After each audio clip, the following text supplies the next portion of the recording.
उसने मुझे ये बात बताई तो मुझे बड़ा अच्छा फील हुआ कि पता नहीं जबान से निकली कोई एक बात किसी की जिंदगी में कितना बेहतरीन काम कर सकती है। कई बार जैसे ना डिप्रेशन का एक दौर आता है सबकी लाइफ में। लाइफ का मतलब है आपकी लाइफ स्मूथ कभी नहीं चलेगी, कभी बहुत डाउन टाइम आएगा, आपको लगेगा यार सब बकवास है, सब भगवान भी नहीं है। ऐसा भी समय आता है जब इंसान ये भी सोचता है कि भगवान भी नहीं है, या भगवान को मैं ही नहीं दिखता, या मैं ही नहीं दिखती। उस टाइम पे किसी की एक बात आपकी लाइफ को बदल देती है, और उस बात की कीमत बोलने वाले को नहीं पता, लेकिन जिसकी लाइफ में उसने एक रोल प्ले किया उसको फील होता है कि उस एक बात से मैंने अपनी जिंदगी में बहुत कुछ सीखा। उस दिन वो लड़का आया हैंडीकैप्ड, क्या नाम था उस बच्चे का, अंकुश। अंकुश की वीडियो से हम यहाँ बैठे हैं हमें नहीं पता, लेकिन कहीं पे देश में कोई बच्चा होगा शायद जो थोड़ा सा हैंडीकैप्ड होगा, इतना होगा भी नहीं, वो तो लगभग 100% था, वो इतना हैंडीकैप नहीं होगा, लेकिन वो सोचता होगा कि भगवान ने मेरे साथ बड़ी नाइंसाफ़ी की, भाई मेरा पैर में पोलियो हो गया या मेरा एक हाथ खराब है। वो वीडियो अगर उस तक पहुंचेगी तो वो कितना मोटिवेटेड होगा कि यार भगवान ने इसको तो कुछ भी नहीं दिया, वो तो खुद चल भी नहीं सकता ना, उसके पिताजी को उसको उठाना पड़ता है। तो ये छोटी छोटी चीज़ें हैं जो पता नहीं किसके जीवन में कहाँ एक मोटिवेशन का काम कर जाती हैं, इसीलिए इनकी इंपॉर्टेंस है। और ये सिर्फ ऐसे नहीं कि बैठे देखते रहना चाहिए, इनसे ये सीखना चाहिए कि अगर ये लोग कर सकते हैं तो हम क्यों नहीं कर सकते। और जो यहाँ बैठे हैं ना बेटा, जहाँ तक मेरी आवाज़ भी जा रही है, ये सोचो कि हम कितने ब्लेस्ड हैं अगर हमें कोई बहुत बड़ी भयानक बीमारी नहीं है, क्योंकि कितने बच्चे बाय बर्थ ही बीमार पैदा होते हैं कि पैदा हुए तो ढेर बीमारियां हैं। हम कितने ब्लेस्ड हैं कि हम उनसे ठीक हैं। अगर आप फिट एंड फाइन हो, आपको बुद्धि ठीक ठाक मिली है, तो आप कितनी दुनिया से बेहतर हो। क्योंकि बहुत बच्चे जन्म के समय आईक्यू बहुत कम लेके पैदा होते हैं, जो पढ़ भी नहीं सकता। ये जो ना नेचुरल है, आईक्यू मतलब जानते हो ना, इंटेलिजेंस क्वेश्चन, ये बढ़ नहीं सकता। आईक्यू तो गॉड गिफ्टेड है। हाँ, आप चीजें पढ़ के, सीख के, जान के इसके प्रदर्शन को बेहतर कर सकते हो, पर ऐसा नहीं है कि किसी का आईक्यू 20 था और वो एकदम से 90 हो गया। नहीं, ये 20 वाला तो मेंटली रिटार्डेड है ही, इसका अपनी चीज़ों पे कंट्रोल नहीं है।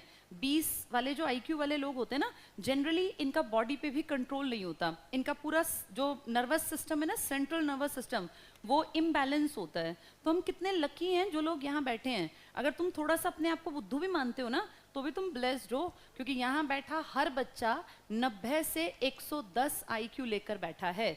ये किसी भी एवरेज इंसान की आईक्यू है। अब इतनी आईक्यू का मतलब हम इनसे कितने ज्यादा ऊपर हैं। तो अगर खुश होना है ना, तो किसी भी बात को सोच के खुश हो सकते हैं। जो छोटी सी अचीवमेंट हो जाए जिंदगी में, उसमें खुश हो लेना चाहिए। ये सोच के कि भैया कभी बड़ा ये काम होगा तो ही हम खुश होंगे, बेवकूफ़ी है। लाइफ रोज रोज चलती है, जहाँ रोज जो छोटी खुशी मिले उसको जी लो और उसको एंजॉय कर लो, चाहे कोई भी हो। तो रोज सुबह उठ के सोचो हम कितने लकी हैं कि हमारी किडनी ठीक है। इस किडनी की इंपॉर्टेंस उससे पूछो जिसकी किडनी खराब हो गई। उसको दुनिया में सिर्फ यही दुख है कि किडनी खराब है, बाकी उसको लगता है दुनिया बहुत अच्छी है, बस मेरी किडनी में प्रॉब्लम है। जिसके हार्ट में प्रॉब्लम है उससे पूछो कि लाइफ कितनी ज्यादा मुश्किल है उसके लिए। हम थैंक यू भी नहीं बोलते सुबह उठ के कि हमें एक फिजिकली फिट बॉडी हमें मिली हुई है। अगर आपका पूरा बॉडी का सिस्टम ठीक है ना, तो आप ब्लेस्ड हैं। एक ही तो काम करना है, मेहनत। उन लोगों को देखो जिनको बेसिक चीज भी नहीं मिली। अंकुश जैसे लड़के, अंकुश जैसे जितने लोग हैं, इनके पास बेसिक चीज नहीं है। उसको अगर वॉशरूम जाना है, नहाना है, तो भी एक आदमी की मदद चाहिए। तो उस मामले में देखें तो हम कितने लकी हैं। फिर भी न जाने कितने लोग सुबह उठते ही अपनी किस्मत को कोसने लगते हैं कि मुझे ये नहीं मिला, ये नहीं मिला, ये नहीं मिला। जितना मिला है ना बेटा, वो बहुत दुनिया से बहुत बहुत ज्यादा है। ये सोचो आगे कैसे बढ़ना है। जितनी चीजें मिली, सुविधाएं मिली, रिसोर्सेज मिले, ये मान के चलो कि हम अपने आप में जितना मिलना था ना, ईश्वर ने उससे ज्यादा ही दिया होगा। क्योंकि जितना जिसको मिला है वो कर्मों की खेती है अपनी, कि जिसने जैसे कर्म कर रखे हैं वो मिल गया। अब आगे क्या करना है, इसको बेहतर बनाना है। तो खूब पढ़ा करो। तुम्हारी एज में सिर्फ और सिर्फ पढ़ाई पहली प्रायोरिटी पर रखो, बाकी सब सेकेंडरी है। और रोज सुबह उठ के भगवान का धन्यवाद करो। जिस चीज को हम बार बार प्रेज करते हैं ना, उसमें बढ़ोतरी होती है। और जिस चीज का धन्यवाद नहीं करते हो ना, वो चीजें घटती जाती हैं। वो एक कहानी सुनी है तुमने कि एक बार एक बहुत धनी सेठ था, तो किसी ने पूछा कि भाई साहब आपके पास तो सब कुछ है, बड़ी बड़ी गाड़ियां, नौकर चाकर, ये फिर भी तुम रोज धन्यवाद करते हो, तो तुम धन्यवाद भगवान का जो है ना वो शुक्रिया करना बंद कर दो। तो उसने कहा भाई भगवान का शुक्रिया कैसे बंद कर दूं, ईश्वर ने इतना कुछ दे रखा है। भगवान ने बात सुनी तो उसने कहा देखो ये इतना देने के बाद भी घमंड से नहीं भरा और मेरा आज भी शुक्रिया करता है। फिर वही सेम आदमी थोड़ा आगे चला, एक भिखारी था। उसने कहा यार तेरे पास कुछ भी नहीं है, और जो बड़ा तो दुखी है, दीन है, हीन है, भगवान को याद कर लिया कर। तो बोला भगवान का भी क्या याद करना, भगवान ने मुझे दिया ही क्या है। तन पे एक फटा कपड़ा था, कहते हैं आंधी आई वो कपड़ा भी उड़ गया। तब उसकी समझ में आया कि भगवान ने मुझे कुछ तो दिया ही था।